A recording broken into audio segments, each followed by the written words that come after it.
My sister stole my identity, while I paid her rent and bills for 5 years, so I cut her off and exposed everything to our parents. I'm a 35-year-old guy from a typical loud Italian family in New Jersey. You know the type. Sunday dinners are mandatory. Everyone's in everyone else's business, and your nana will force-feed you even if you're about to explode. Growing up, it was me, my older sister Sophia, who's 38, and our parents, both 65, in a cramped 3-bedroom house that always smelled like garlic and Ma's sauce. Sophia was always the special one. Ma and Pa basically treated her like she was God's gift to Italian Americans or something. She was the pretty one, the smart one, the one going places. Me? I was just the kid who was good with his hands and ended up in construction. Don't get me wrong, I make decent money running crews now. Enough to live comfortably and maybe take one vacation a year if I'm lucky. But to Sophia, that made me the family disappointment. She never missed a chance to remind me how I settled for a blue-collar life while she chased her big dreams. The thing is, those big dreams mostly involved marrying rich and living the fancy life. She actually managed it too for a while. She met this guy, Marco, a 42-year-old millionaire, at some fancy wine-tasting event she used to crash, pretending to be more important than she was. The guy had money, came from a good Italian family, the whole 9 yards. Ma and Pop were over the moon. Finally, their precious princess was getting the life they thought she deserved. They had this huge wedding that Pop basically emptied his savings for, because heaven forbid Sophia didn't get everything she wanted. I remember standing there in my rented tux, watching her marry this poor sucker and thinking, well, at least she'll be someone else's problem now. Boy, was I wrong. Fast forward 5 years, and everything went to hell. Marco filed for divorce out of nowhere. Well, not really out of nowhere. I had my suspicions. See, there was this personal trainer at her gym she kept talking about.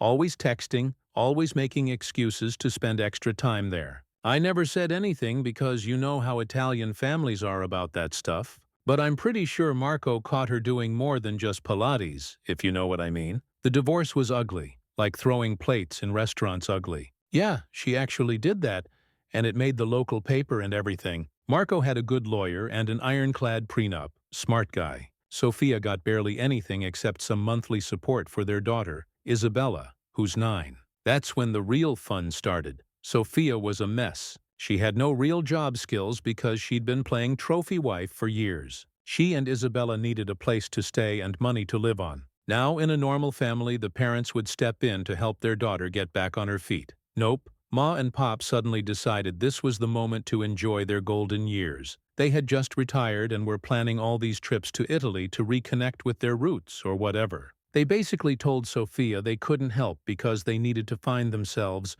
or some BS like that. Remember that emptied savings from the wedding? Yeah, apparently that was their one contribution to her adult life. So guess who got volunteered? Yep, your boy Antonio, that's me by the way. Not my real name, but close enough. Because I'm the one with the steady job and no responsibilities. Their words. Apparently being single means I've got nothing better to do than bankroll my sister. At first it was just supposed to be temporary, just until she found a job. Antonio just helped with groceries for a few months. Antonio, Isabella needs new school supplies. You know how it goes. Before I knew it, I was paying her rent, $1,600 a month for a decent place, because God forbid Sophia live in a regular apartment. Utilities, grocery bills, plus extras for Isabella. The kid needed a laptop for school? Uncle Antonio's got it. Dance classes? Uncle Antonio will cover it. Birthday parties? You guessed it. I kept telling myself it was for Isabella. The kid's awesome, smart, sweet, nothing like her mother. It's not her fault her mom's a train wreck, right? Plus, in Italian families, you're supposed to help family no matter what. Ma drilled that into our heads since we were kids. Family first, always. Though it's funny how that only seemed to apply to helping Sophia, not me. This went on for 5 long years, watching my savings disappear, skipping my own vacations because Sophia needed help with Isabella's summer camp, and enduring her constant disdain as she lived off my money. The worst part, Sophia acted like she was doing me a favor by letting me help, as if giving me a purpose in life or something. She'd make these little comments at family dinners about how sweet it was that I was so invested in them, always with this tone like she was talking about a kid's lemonade stand or something. But hey, I was raised to believe family helps family, so I gritted my teeth and kept writing those checks, telling myself it was temporary. About a year ago, Sophia finally landed a decent job,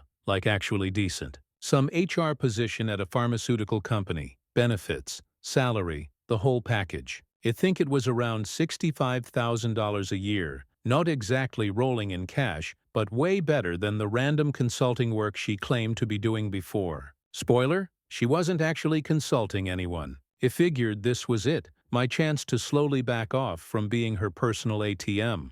I told her I'd keep helping for a few months while she got settled into the new job. You know, be a good brother and all that, make the transition smooth for Isabella's sake. That's when things got weird. First it was small stuff. Sophia showing up to Sunday dinner wearing these designer shoes, then a fancy new phone, then a whole new wardrobe because apparently her old clothes weren't professional enough for her new job. Whatever, right? Maybe she got a signing bonus or something, but it kept escalating. Every week she'd roll up to Mom and Pop's house with some new expensive thing. Fancy handbags, jewelry. She even talked about joining the super expensive gym because her old one didn't have the right atmosphere. Meanwhile, I'm still paying her rent and utilities because she kept saying she needed just a little more time to build up her savings. Quick side note, our Sunday dinners are like this sacred thing in our family. Miss one, and Ma acts like you committed a crime against humanity itself. So every week I had to sit there and watch this circus. Sophia showing off her new stuff, Ma and Pop beaming at their precious princess getting back on her feet,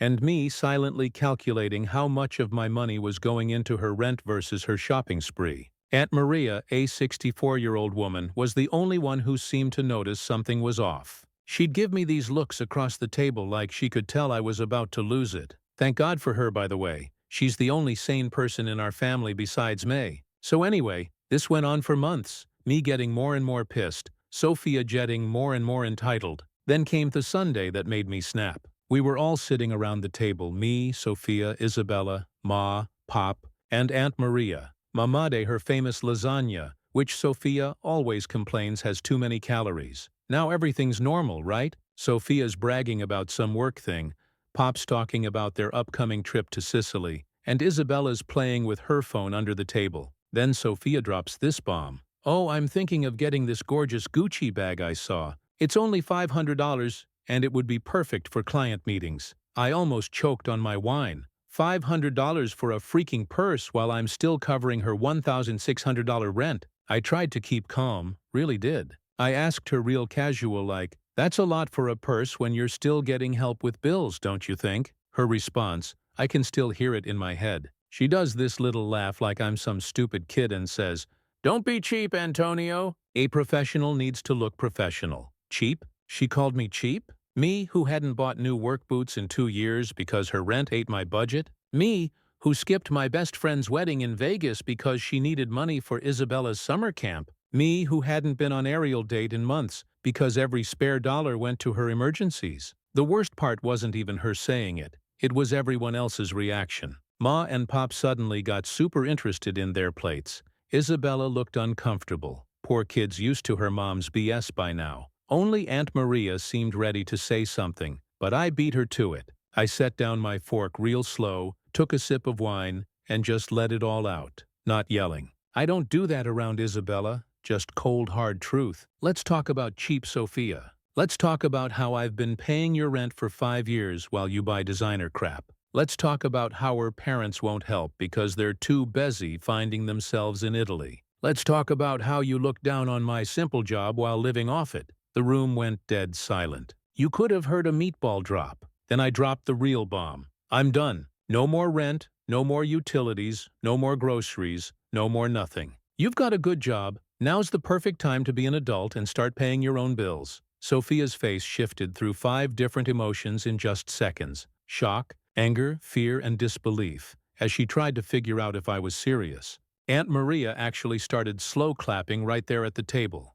Mom looked like she was going to faint, and Pop wouldn't even look at me. I grabbed my jacket and headed for the door, but I turned back for one last shot. Sophia, that 500 purse? Maybe spend it on rent instead. Because I mean it, I'm done being your bank. Then I walked out. Aunt Maria followed me, gave me a big hug, and told me she was proud of someone finally standing up to Sophia's BS. You'd think after dropping a bomb like that, Sophia would have blown up my phone with angry texts or voicemails, right? That's her usual move. She once sent me 47 messages because I was 10 minutes late picking up Isabella from dance class. But nope, complete radio silence. Not a peep for a whole week. The weird thing is that silence got to me more than her screaming would have. I kept checking my phone, expecting to see missed calls or something. Even my WhatsApp family group, yeah, we've got one of those, was dead quiet. It's usually just Ma sending random prayer chains and food pics. Aunt Maria did send me a private message saying, "They'll get over it. You did the right thing." I skipped the next Sunday dinner and sent Ma a text saying I had to work, which wasn't totally a lie. I did pick up an extra shift. I could practically feel her disappointment through the phone. She sent back this passive-aggressive message. "That's fine. Isabella asked about you, but work is more important than family." I understand. Classic Italian mom guilt trip right there. Then Wednesday night around 9:30 someone starts pounding on my door. I'm already in my sweats, half asleep on the couch, watching the game. I open up to find Ma and Pop standing there looking like I'd personally canceled Christmas. Ma barges in without even saying hi. Typical. She starts pacing around my living room in her church clothes. They'd probably come straight from evening mass. Pop just stands there with that disappointed dad face he's perfected over the years. "We need to talk about Sophia," Ma announces like she's about to open peace negotiations or something. I grab a soda from the fridge and offer them some. They both give me that look like I just suggested we rob a bank. "Fine, more for me." "She's struggling, Antonio," Pop finally speaks up. "Isabella doesn't deserve to suffer because of your stubbornness." I almost spit out my soda. "Wait a minute. Let me get this straight," I say, trying to keep my voice level. "You two, who've been taking cruises and wine tours instead of helping your own daughter, want to lecture me about making Isabella suffer?" Ma's face does that thing where she looks like she's sucking a lemon. "That's not fair. We're retired. We worked hard all our lives. You're young. You have a good job and Sophia's your sister." "Sister?" I shoot back. "But I guess that only matters when it's convenient, huh?" This sets off a whole thing. Ma starts going off about family responsibility, how I'm being heartless, how Isabella is an innocent child. Pop keeps throwing in these little comments about how this isn't how they raised me. The best part? They hit me with this gem. "We don't enable her like you do. She needs to learn responsibility." I lost it, like completely lost it. I started laughing right in their faces. Oh, now she needs to learn responsibility? Where was this attitude 5 years ago when I started paying her bills? Where was this when she was buying designer crap with my money? Real convenient timing. Ma and Pop try to cut in with some BS about how I'm being cold and how this isn't like me. I just walked to my door and held it open. "Thanks for stopping by," I tell them, "but this is how it's going to be from now on. If Sophia wants to act like an adult, it's time to pay bills like one." They left muttering in Italian under their breath, always a sign they're super pissed. Ma didn't even try to force leftovers on me, which in Italian mom language basically means I'm dead to her. Aunt Maria called me the next morning. Apparently Sophia had been crying to everyone about how she might have to move to a dangerous neighborhood, aka anywhere, without a Whole Foods nearby, because her cruel brother cut her off. Ma and Pop had been making the rounds at church, telling everyone how their once sweet son had turned his back on family. But here's the thing. Aunt Maria heard through her friend at the salon that Sophia had been bragging about some fancy vacation she was planning, a spa weekend or something. With what money? That's what I wanted to know. Then, on Friday night, I got a call from Sophia. Her voice was sweet, almost like old times. When she used to sneak around to buy her own things as kids, I never imagined it would come to this. "I just wanted to let you know I'm moving out of the apartment next month," she says, as if we're having a normal conversation. "What, can't afford it without me?" I ask, probably sounding more smug than I should. Her laugh sends chills down my spine. "Oh, I can afford it. I just found something better. Turns out I'm moving in with Ma and Pop. They offered their guest room so poor Isabella wouldn't have to live in some awful apartment." Sophia sounded so pleased with herself, like she'd won some kind of game. The next month, I got a call from my accountant. He told me to check my credit report right now. Apparently, my sister had used my information to open new bank accounts. I immediately logged into my Experian account. My hands were shaking so badly that I had to type my password 3 times. What I saw nearly made me throw up. There were 4 new credit cards opened in my name over the last 6 months. 4, all maxed out. We're talking thousands of dollars in charges to stores I'd never even heard of. Saks Fifth Avenue, Nordstrom, some fancy boutiques in the city, even airline tickets to Miami. Guess that explains her work trip last month. The total damage? $2,400. Let that sink in. $23,000. That's almost what I had managed to save for a down payment on a house. Gone. All because my sister decided to play identity theft. I'm not proud of what happened next, but I completely lost it. I threw my phone across the room, thank God for good cases, and punched a wall. Yeah, I know, real smart move. My hand still hurts. Then I just sat on my kitchen floor having what felt like a panic attack. I called Aunt Maria because she's the only one with any sense in this family. It was like 11 p.m. at this point, but she picked up on the second ring. When I told her what Sophia did, she started cursing in Italian, like the kind of words Nana would have washed our mouths out with soap for. You need to call the police, she said. But here's the thing, Sophia has Isabella. If I press charges, what happens to my niece? She's the only innocent one in this mess. I spent the whole night going through the charges. Designer spa treatments, fancy restaurants. This woman was living the high life on my credit while I was eating ramen to save money. There were even charges for Isabella's private school tuition, which explains why Sophia suddenly stopped asking me for school expenses. The next morning, running on like 2 hours of sleep and enough espresso to kill a horse, I called a lawyer who specializes in identity theft cases. It cost me $400 for the consultation, but it was worth every penny. Here's the fun part. Sophia didn't even try to hide her tracks. Every single purchase was delivered to her address. She used her own phone number and email on the accounts. The lawyer said it was one of the most clear-cut cases of identity theft he'd seen. With this evidence, he said she was looking at serious charges. But there's always a but. Since she's family, maybe we should try negotiating first. He suggested sending her a formal letter demanding full repayment before we go the criminal route, giving her one chance to fix this before I ruin her life more than she deserves. I thought about Isabella and agreed, so I called Sophia. My hands were shaking again, but this time from rage. "Hey, Johnny," she answered, all cheerful like nothing was wrong. "How's my favorite?" I cut her off. "I know about the credit cards." Dead silence. "Then I can explain." "Shut up. Just shut the hell up for once in your life and listen." My voice was so cold I barely recognized it. "You have exactly 1 week to pay back every cent. If you don't, I'm pressing charges. And Sophia, I have all the evidence." She tried the waterworks, but I said, "Isabella is the only reason you're getting this chance. 1 week, that's it." I hung up and immediately blocked her number. Then I sent everything, the credit reports, the charges, delivery confirmations, to my lawyer just in case.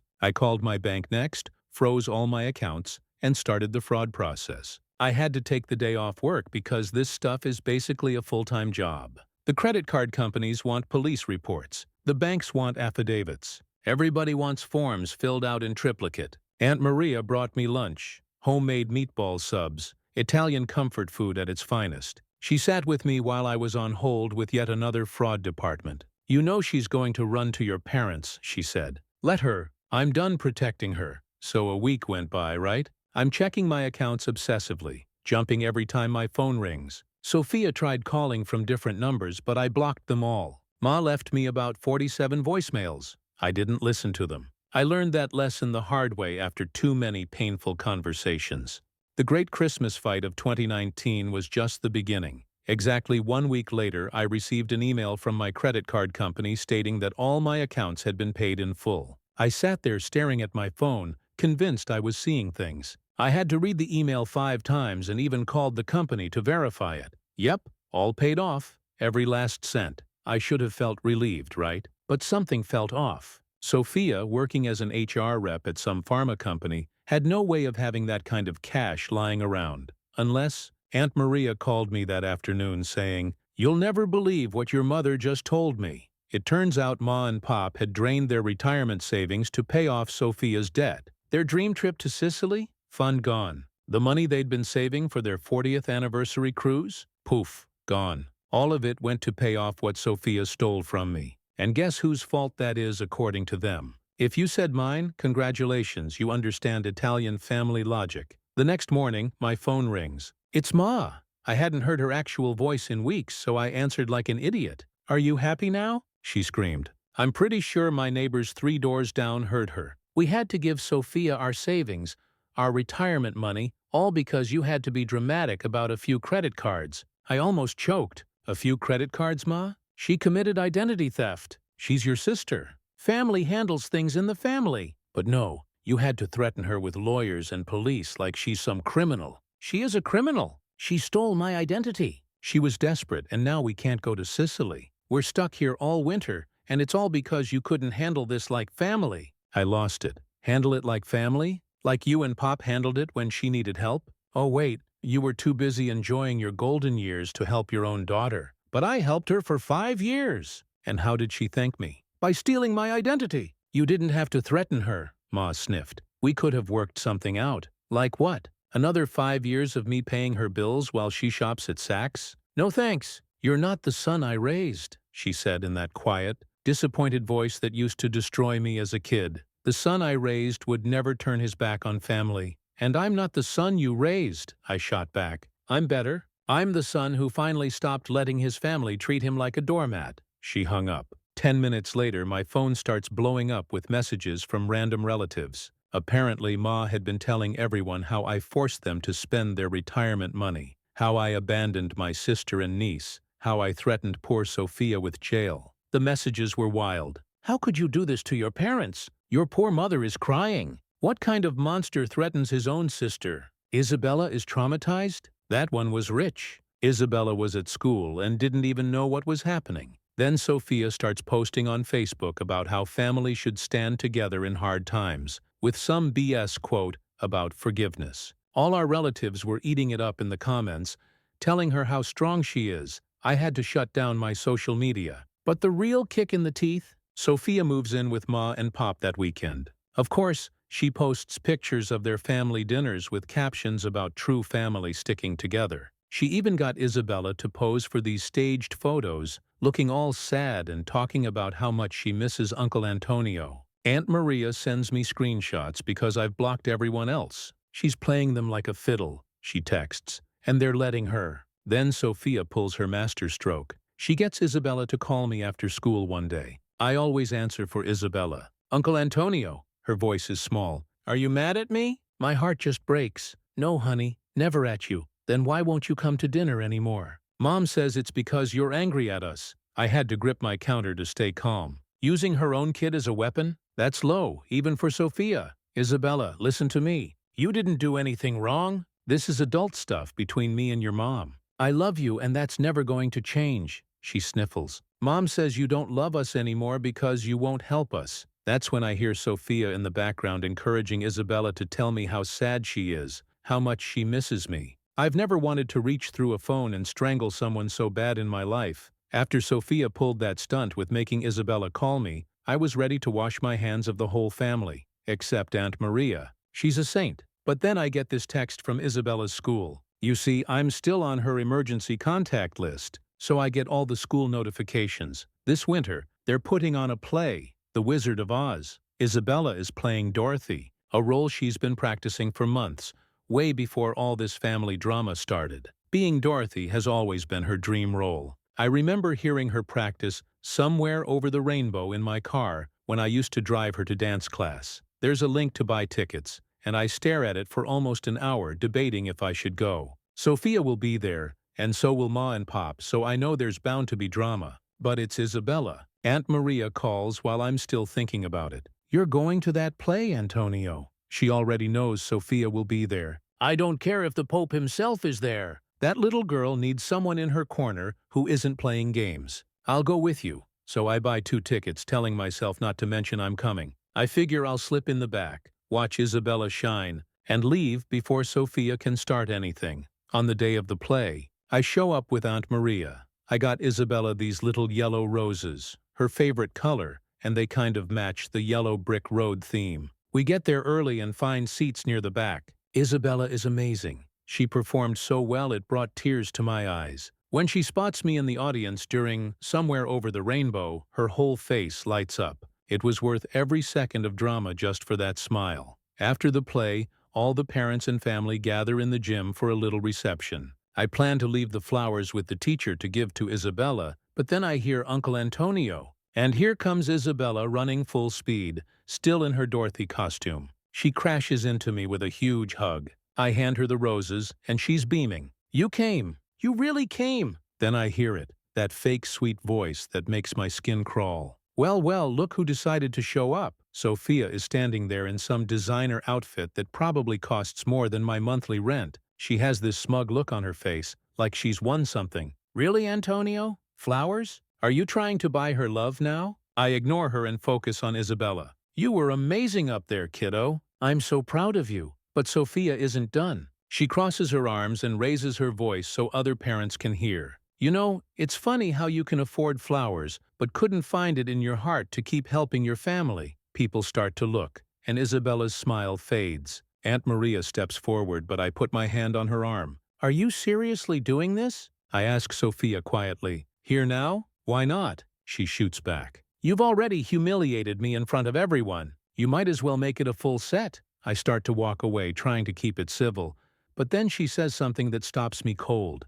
Isabella deserves better. She deserves an uncle who actually cares about her, not someone who uses her to make himself feel better. I turn back, my voice low but clear. You don't get to play that card, Sophia, not after everything you've done. And I'm not going to stand here while you try to turn Isabella against me. She's not stupid. One day she'll see the truth. What truth? Sophia laughs. That her uncle abandoned her? That he threatened to send her mother to jail? The truth about the credit cards? I snap back, and the gym goes quiet. The truth about how you stole my identity? How about the truth about why Marco really left? Sophia's face goes white. Isabella's voice is small. What credit cards? Sophia grabs Isabella's arm. We're leaving now. No! Isabella pulls away. It's the first time I've ever seen her stand up to her mom. I want to know what's going on. Everyone's always fighting and no one tells me why. She starts crying real tears, not the fake ones Sophia coached her to use on the phone. My heart breaks all over again.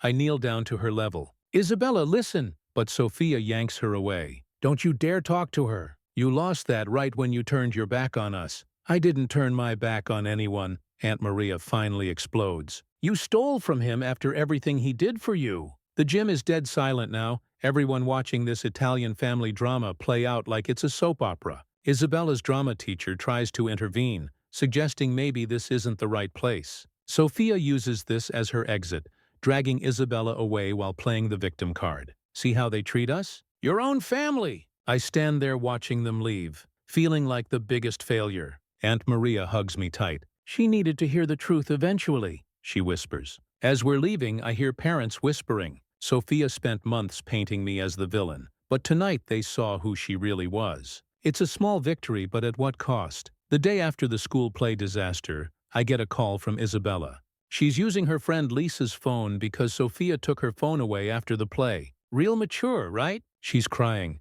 and not the fake crying her mom taught her. It's real heavy sobs that make my heart hurt. I hate it here. She tells me that Mom and Nona are always fighting about money, and that they're always talking about me. She just wants everything to go back to normal. It turns out Sophia's been making everyone miserable at my parents' house. She's treating it like a hotel, leaving messes everywhere and staying out late. The Golden Child act lasted about 2 weeks before her real personality came out. But my parents are stuck. They blew their savings on her credit card debt, so they can't even escape to Sicily like they planned. Can I come stay with you? Isabella asks. Just for a little while? Man, my heart breaks. You know I can't do that, kiddo, but listen, you can always call me. I don't care what your mom says. Then she says something that floors me. I heard Mom talking to her friend about the credit cards. She stole from you, didn't she? That's why you stopped helping us. 9 going on 30, I swear she's too smart for her own good. Isabella, I say carefully, sometimes adults make really big mistakes, but none of this is your fault. You understand that, right? She's quiet for a minute. Mom says you abandoned us, but that's not true, is it? You helped us for a really long time. 5 years, I tell her. And I would have kept helping if your mom hadn't made those mistakes. Is that why you don't come to Sunday dinner anymore? She asks. Yeah, kiddo, but that doesn't mean I don't love you. You're the best part of this whole crazy family. We talk for like an hour about school, her friends, and how weird it is living with Nona and Nano. She's worried about her mom but also angry, saying Sophia barely pays attention to her anymore, too busy going out with friends and shopping. After we hang up, I call Aunt Maria. We come up with a plan. See, Maria's always been the family mediator. Even when we were kids, she was the one who could talk sense into people. She starts visiting my parents' house more often, specifically when Isabella is there, taking her to Sunday school and teaching her to make proper sauce. Sophia still buys the jar stuff, practically a crime in our family. I might not be able to be there physically, but I make sure Isabella knows I'm still in her corner. I send her books through Amazon. She's a big reader. We have long talks on the phone when she can sneak calls. I even helped her with a science project over video chat. Sophia tried to stop it at first, but here's the thing about Italian families. You don't mess with the aunts. Maria shut that down real quick. You want me to tell everyone at church what really happened with those credit cards? Suddenly, Sophia got real cooperative. As for my parents, well, that's complicated. Pop called me last week for the first time in months. He said they're struggling with Sophia living there. She's not looking for a job, not helping with bills, basically treating their house like a free hotel. He asked if I had any advice. I told him the same thing I've been saying for years. Sophia needs consequences, or she'll never change. He actually listened this time. They're giving her 2 months to find a job and her own place. Ma's not happy about it, but even she's starting to see the light, especially after Sophia maxed out her credit card. Yeah, she hasn't learned. Isabella is doing better. She started standing up for herself more and even tells Sophia off sometimes when she's being dramatic. The kid's got spine. Last week she made the honor roll and sent me a picture of her certificate right away. Aunt Maria says she reminds her of me at that age. Strong but kind, like someone else I know. The family is still split. Some relatives think I'm the devil for not helping family, while others, especially after seeing Sophia's behavior at my parents' house, are starting to get it. The truth has a way of coming out eventually. As for me, I'm doing okay. I finally started saving for that house again, and even went on a date last week. Sophia is not the only one who can move on with life. Aunt Maria is trying to set me up with her friend's daughter because apparently this story needed more Italian family cliches. Isabella sent me a card last week with a picture of us on the front, her in her Dorothy costume and me giving her the yellow roses. Inside she wrote, "Thank you for always believing in me. I'll always remember what you said. I'm strong." Yeah, I cried a little. Sue me. Look, I don't know if my family will ever be what it was before all this. Maybe it shouldn't be. But Isabella is growing up strong. She's smart. And that's what really matters. She'll break the cycle. And I'll be there to help her do it the right way.